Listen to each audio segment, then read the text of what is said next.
शादी में लड़की देखते वक्त आप भी गए होंगे, आप भी गए होंगे। नहीं बेटा तुम तो कुंवारे हो।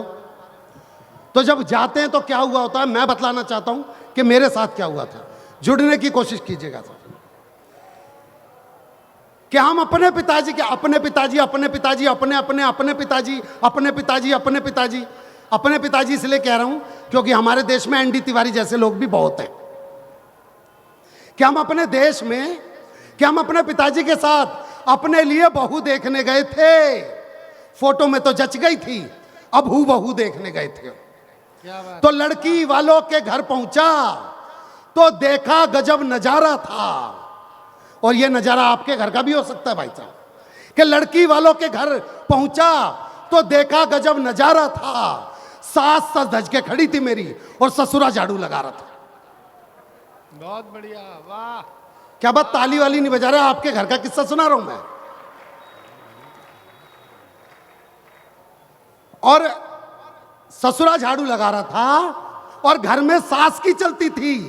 ये एक दृश्य समझा रहा था। सास के तन पे बनारसी साड़ी और लुंगी में ससुर हमारा था। और मेरा होने वाला साला गजब ढा रहा था। जोरू का गुलाम साड़ियां धो धो के सुखा रहा था। बहुत बढ़िया है विनोद भाई, क्या बात। और मेरी थोड़ी सी चिंता तो इस बात से भी बढ़ रही थी, मेरी थोड़ी सी चिंता तो इस बात से भी बढ़ रही थी, मेरी होने वाली साली पड़ोसन की चुटिया पकड़ के लड़ रही थी। बहुत बढ़िया। आहा।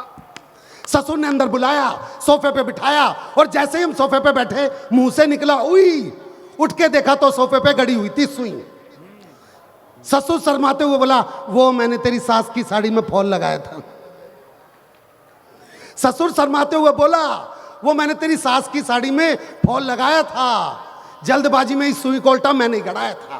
खैर उसे चाय नहीं मैं कह सकता, हमारे लिए जो आई थी लगता था जैसे चाय नहीं बाबा रामदेव की दवाई थी। और तालियां तो अब बजाना।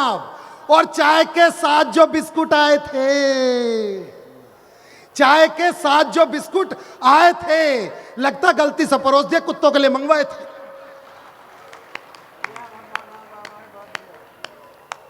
और एक तरफ मेरा ससुर अपनी बकवास बातों से मेरा सिर धुन रहा था। अगली पंक्ति पर सारी महिलाएं ताली बजाएंगी, देख लेना।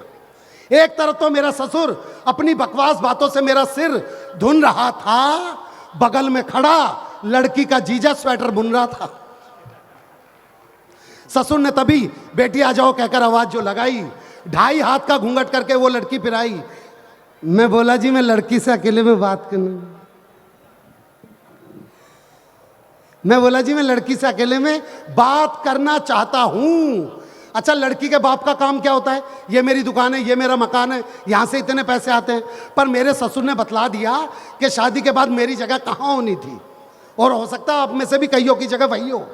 मैं बोला, जी मैं लड़की से अकेले में बात करना चाहता हूं। ससुर बोला मेरे पिताजी से, आइए समधी जी मैं आपको अपनी रसोई दिखाता हूं। उनके जाते ही मैंने लड़की से पूछा। अब लड़की और मेरे बीच में बातचीत हो रही है भाई साहब। आपकी तालियां कमजोर पड़ रही है साहब। बहुत बढ़िया। हाँ, अब सुनिएगा, लड़की और मेरे बीच में बातचीत हो रही है। मैं बोला, जी आपका, मैंने कहा जी आपको किस नाम से जानते हैं?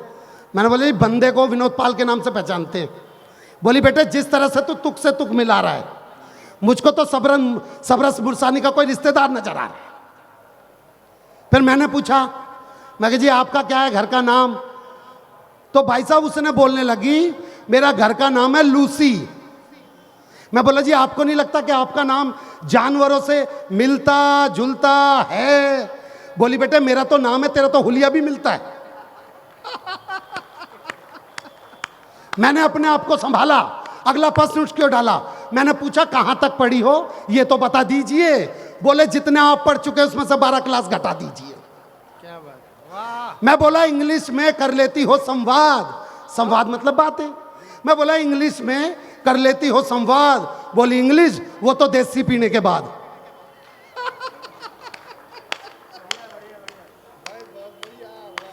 फिर उसने पूछा, सच सच बता क्या तूने कभी किसी बड़े मंच पर कविता सुनाई है?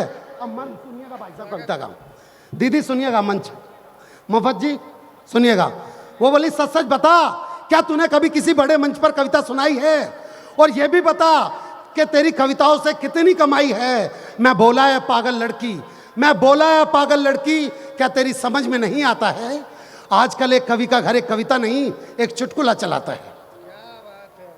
आजकल एक कवि का घर एक कविता नहीं, एक चुटकुला चलाता है। बोली वाह वाह वाह वाह, हास्य में व्यंग मार रहा है और इन कवियों के सामने कवियों की उतार रहा है।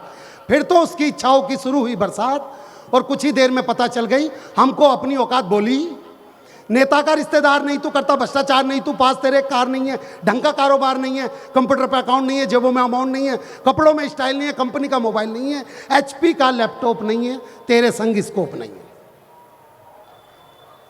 बहुत बढ़िया विनोद भाई, वाह। सर से लेके पांव तक मुझको लकवा मार गया, एक लड़का होकर के मैं मॉडर्न लड़की से हार गया। अब तो जिस भी मंच पर जाता हूं बस यही 4 पंक्तियां गुनगुनाता हूं कि जमी पे रह के क्यों आसमान ढूंढते हो, पतझड़ में घर बसा के क्यों बागवान ढूंढते हो, और शादी ही समस्याओं की जड़ है कुंवारों, क्यों अपनी मौत का सामान ढूंढते हो, क्यों अपनी मौत का सामान।